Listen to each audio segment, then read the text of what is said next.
We'll move on to the next topic, which is reverse lookup. So reverse lookup is not a function actually. So actually we use some functions of Excel to achieve this scenario of reverse lookup.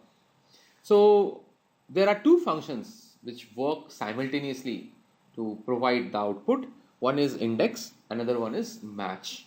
So index and match we will be using in the following example.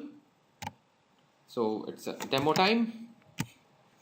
So now we will be using the concepts of reverse lookup in this demo. So let's say the situation is somewhat different here. What I am saying that I know, see my boss comes and says that I know that somebody is handling 30 customers. Who is this person? So he says, give me the name of the person who is handling 30 customers. Now all this while what we were doing, we knew the main data and we were searching for relevant data based on that main column. Now this time what is happening, we are having the actual data point and we are trying to go back to find out the actual place from where this data has come.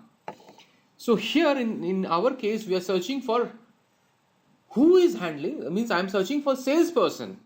So all this while I was searching based on salesperson, now I am searching for salesperson based on customers. That's the reverse concept here. To handle this particular situation, VLOOKUP cannot help. VLOOKUP or HLOOKUP cannot help here. We have to use two functions. One is index and one is match. So first of all, let's understand how these two functions work and then we will combine these two functions together. So let's understand how index and how match works. Index says that out of any array, you give me the position and I will give you the data. So let's take an example. If I say that this is my salesperson array, so I say that okay, from the salesperson array, give me the fifth name. So there index can help me. So it says equal to index and it asks for an array. Be careful while selecting an array, don't select the heading, otherwise it will be considered as a position. So always select the data. And then the second option says give me the row number, means the position. I say show me the fifth person in the list of salesperson. So the moment I press enter, I see John. So if I calculate here, this is first position, second position, third, fourth and fifth. Absolutely right. So index is working absolutely fine. Now let's understand what match does. So match says that give me the data and I will return you the position. So let's take an example. If I wanted to check what is the position of John in this particular salesperson array, then I could have used the match function. So I can say match, look up for this data, and then this is the array from where I know that this data is there. So this is the array and I am looking for an exact match.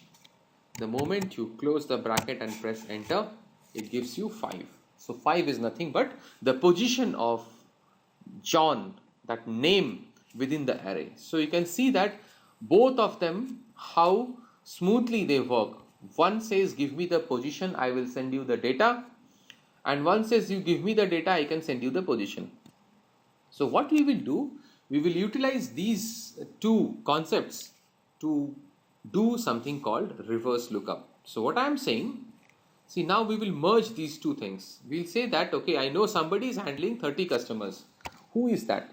So what we have to do, first of all, from the list of customers, I have to find out what is the position of this number 30. And then after doing that, what we have to do, we have to actually find out the relevant position in the name of salesperson and return the value. So what will I do? I'll say actually I am looking for data, so definitely I have to use index. So index can give me the data based on the position. So I start the index function, I say array of salesperson. Okay. Then when coming on to the row number, I'm not able to give them a particular number because I have a data instead of a number, instead of a position. So here what happens, match comes into picture. Match says give me the data and I will tell you the position. So we open match function and I say that this is the data that I'm looking for.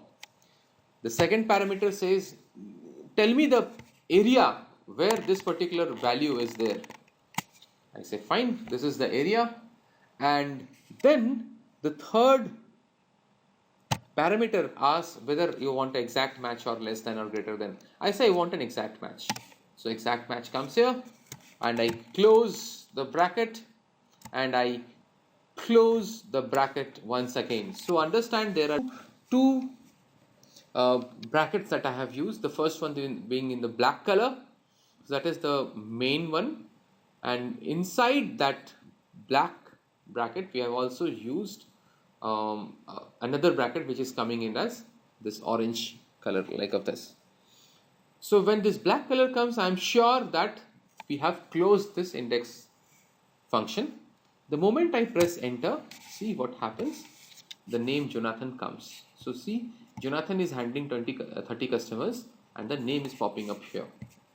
So you can see that how index and match works simultaneously. The match, what is happening here is match is searching for this 30 number and then in the range of customers it is searching where is 30 and then returning the value to index as the position. Index, what it is doing, it is looking for that particular position and returning the value. So these are the two ways through which index and match works. Now let's make this a bit more complicated. So we say that this is a complicated data.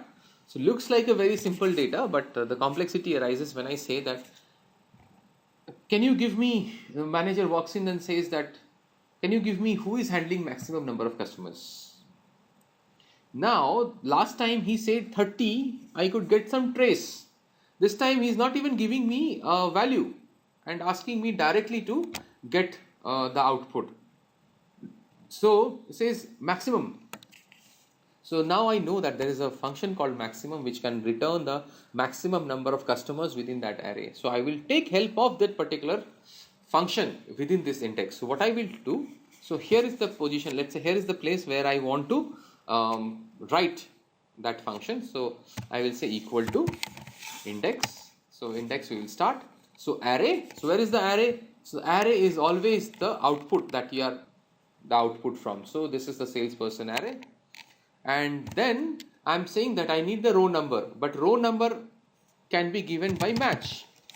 So match says that give me the lookup value, but I say I don't have the value because I have been just told maximum number. So then says okay fine, instead of using a direct value we can also utilize the function called max. I say yes, this is possible. Say for which data set you want the maximum number, I say this is my data set. Okay fine. So this max function will actually return a value. That value will be used by match. So now match is asking whatever data max is giving, where I have to look up. I say again this is the area from where you have to look up. And then it is asking I want an exact match. I say yes, exact match. So I close the bracket. This is for match.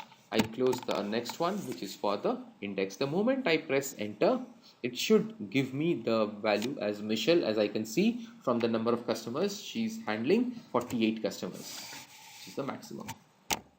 So it gives me the output Michelle. So here, this is actually a mega formula that we have written. Also, we can say that we have written a nested function. So using nested functions, we have actually written a mega formula. What is happening here is, this is the first parameter. So what we'll do, this max function will be executed first and the output will be sent to match. Match, what it will do, it will take that output of max and then search for that particular value in this given array of number of customers with the exact match. And whatever match returns, match will return definitely a position. So that position will be taken up by index, and index will actually give the output. So this is how this mega formula is working. So we have used index, match and max, three of the functions for demonstrating the concept of reverse lookup. So this was reverse lookup.